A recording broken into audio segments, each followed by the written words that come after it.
हरिदास जी महाराज बरसाना से। राधे राधे महाराज जी। महाराज जी दंडवत प्रणाम। महाराज जी लाली जी के लिए खूब रोना तड़फना आए, इसके लिए कैसे कृपा होगी? सेवा बन जाए। लाडली जी की सेवा में अगर हमें कहीं सौभाग्य मिले या घर में सेवा विराजमान करे, सेवा से जो प्रीति होती है और प्रीति से रोना आता है, तड़पना आता है, तो अगर हम श्री जी के श्रीअंग सेवा प्रकट श्री विग्रह सेवा प्राप्त कर ले और वो भी निष्ठा पूर्वक, जैसे जयमल जी निष्ठा पूर्वक ठाकुर सेवा करते थे, सेवा में विघ्न न पड़ जाए इसलिए उन्होंने नियम लागू कर दिया था कि 10 घड़ी जिस समय में सेवा में जाऊंगा, अगर उस समय किसी ने किसी भी तरह की सूचना दी तो उसे जान से मार दिया जाएगा। 10 घड़ी, 1 घड़ी 24 मिनट, तो 10 घड़ी 4 घंटा, 4 घंटा होते, 4 घंटा वो ऐसी सेवा करते थे कि कोई भी उनको सूचना भी नहीं दे सकता था, इतनी सेवा में संलग्नता। अब जहां प्रवेश हुए, ठाकुर जी का पट बंद किया और वही स्नान श्रृंगार 4 घंटे पूरी तन्मयता पूर्वक सेवा करते, साष्टांग दंडवत करते, और जब बाहर निकलते तब कोई बात कर सकता था। ये माडोर एक राजा, माडोर का राजा था, उनका भाई था, उसके मन में आया कि 4 घंटे कोई सूचना दे नहीं सकता और 4 घंटे में हम विजय प्राप्त कर लेते हैं, तो उसने आसो पास जो है जयमल जी की राजधानी को घेर लिया। अब जब ये सूचना पहुंची तो अब किसी की हिम्मत नहीं कि सेवा में वो है और जाए, क्योंकि मार डाला जाएगा। तो सबने कि युद्ध करने में तो हम समर्थ है, पर बिना राज आज्ञा के युद्ध कैसे प्रारंभ हो। और जयमल जी का नियम था 4 घंटे कोई सूचना नहीं दे सकता, नहीं तो मारा जाएगा। तो ये हुआ, राजमाता से प्रार्थना की कि आपको नहीं मारेंगे, जो जयमल जी की माँ थी, आप जाके केवल आज्ञा भर ले आओ। तो वो गई और उन्होंने कहा शत्रु पक्ष ने चारों तरफ से राजधानी को घेर लिया है, आप आज्ञा दीजिए क्या किया जाए।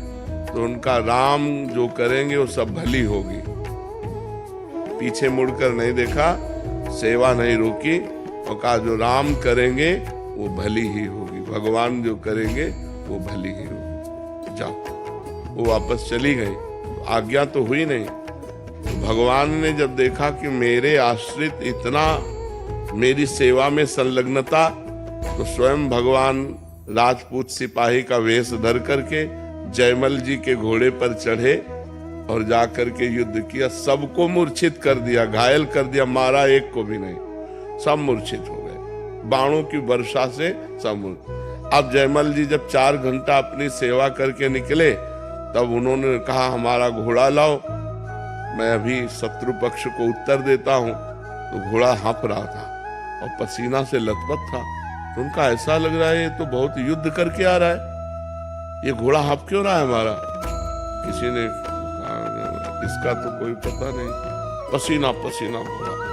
तो दूसरा घोड़ा, राज घोड़े तो बहुत होते हैं, दूसरा घोड़ा मंगाया, और जब वहां गए तो सब मूर्छित पड़े। तो जो शत्रु पक्ष का राजा था उसको चेतना दिला, जो ही चेतना दिलाई, सो जयमल जी के हाथ जोड़ के कहा मुझे एक बार उस सैनिक के दर्शन कराते, जो आपका एक सिपाही आया इतना बलवान कि सबको मूर्छित कर गया, मारा किसी को नहीं, और हमको तो बाणों से भी घायल किया और अपने नेत्रों से भी घायल किया।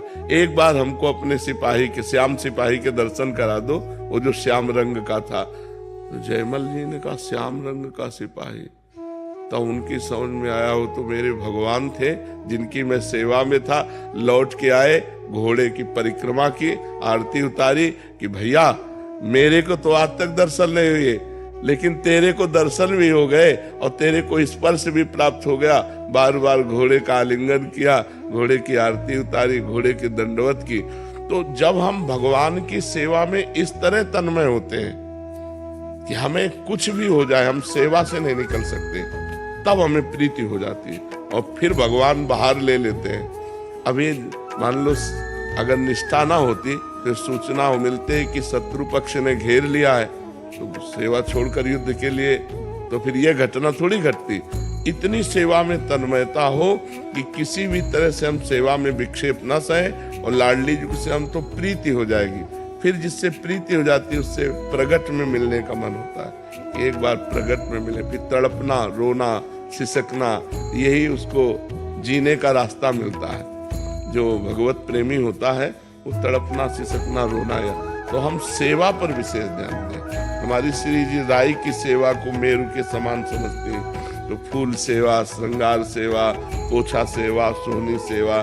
जैसे आप बरसाना में विराजते हैं तो लाडली जी के महल में कुछ न कुछ सेवा लिए, प्रगट में श्री जी ठाकुर जी विराज, घर पे विराज।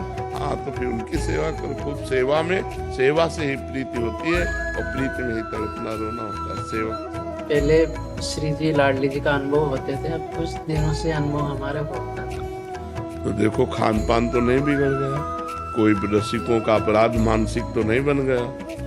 नहीं तो ये तो प्रतिक्षण वर्धमानम, प्रतिक्षण वर्धमान माने बढ़ना चाहिए। एक रुक क्यों गया, घट क्यों गया? तो दो ही कारण होते हैं। एकदम रुक जाना तो किसी रसिक के प्रति हे भाव भी हो गया तो रुक जाएगा।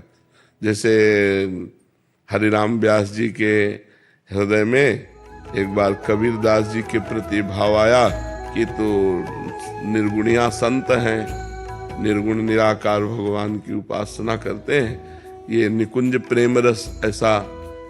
तो हरिराम व्यास जी के हृदय की लीला रुक गई जो प्रभु की चलती थी। तब हरिवंश महाप्रभु से कहा, तो हरिवंश महाप्रभु ने कहा भगवान के किसी लाड़िले का अपराध बन गया। तो उनका ऐसा तो हम क्यों वैष्णव अपराध करेंगे? तो उनका ध्यान कर, तो उनका कबीर दास जी के प्रति ऐसा कहा, बोले यही अपराध बन गया। तो अब कबीर दास जी को रिझाओ, तो यमुना किनारे फिर कली में साचो भक्त कबीर ऐसे पद की रचना करके गायन किया। तो यमुना जी की धारा से कबीर दास जी प्रकट हुए। तो कबीर दास जी ने कहा कि भगवान अलग अलग संतों को अपने नाम रूप लीला धाम